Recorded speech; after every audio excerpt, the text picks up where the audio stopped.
నిన్న సినిమా వచ్చింది కదా మళ్ళా నిన్న వచ్చింది. నేను కూడా చూడాలి. ఆ రెండు చూసినావు కదా. మా ఇంట్లో కూడా చాలా ఇష్టం ఆయన అంటే. మా తాతగారి దగ్గర ట్యూషన్ కి వచ్చేవాళ్ళు అనమాట ఆర్ నారాయణమూర్తి చిన్నప్పుడు.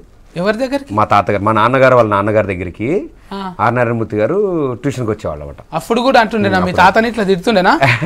ఏ ఫంతులు ఎవరిని కొడుతున్నావు, సరిక్కం దాకా నేర్చుకున్నా నేను అని అంటుండేనా? ఆయన ఎనర్జీ స్టైల్ వేరు అసలు. ఆయన మాట్లాడే పది నిజంగా చాలా స్వీట్ గా అనిపిస్తుంది ఆయన మాట్లాడితే. ఆయన ఎనర్జీ కానీ ఆయన చెప్పే పద్ధతి కానీ అన్ని అమ్మ అమ్మ అంటూ మాట్లాడతారు. భలే అంటే అంతే ఇక చాలా బాగా. లగ్గం కాలేదు ఆయనకు. నువ్వు కూడా జల్దీ చేసుకో, మళ్ళీ ఫికర్ అవుతుంది నీకు. అవుతుంది మెల్లగా. పండుగలు ఏంటో పండుగలు వస్తూనే ఉంటాయి పోతూనే ఉంటాయి.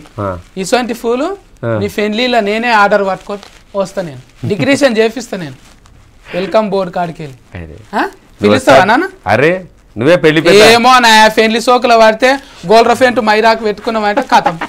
ఆడవాడు ఫోన్ నెంబర్ 6 ఆఫ్. అరే వచ్చినావా, థ్యాంక్ యూ, రండి భోంచేసారా? నువ్వే పెళ్లి పెద్ద, నువ్వే పెళ్లి పెద్ద. నేను అంత పెద్దగా ఉన్నానా? మరి నాకంటే పెద్ద కదా నువ్వు. గసంటి ఫండ్లు వద్దు మనకు, తిండికాడ చూసుకోమంటే చూసుకుంటా. నువ్వు సెపరేట్ తలకాయ సెక్షన్ సెపరేట్ పెడదు కదా పెళ్లిలో.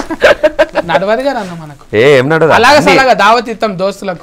అన్ని ఉండాలి, పెళ్ళంటే అన్ని ఉండాలి. అందరూ వస్తారు కదా మరి, అందరికి మంచిగా భోజనం పెట్టాలి.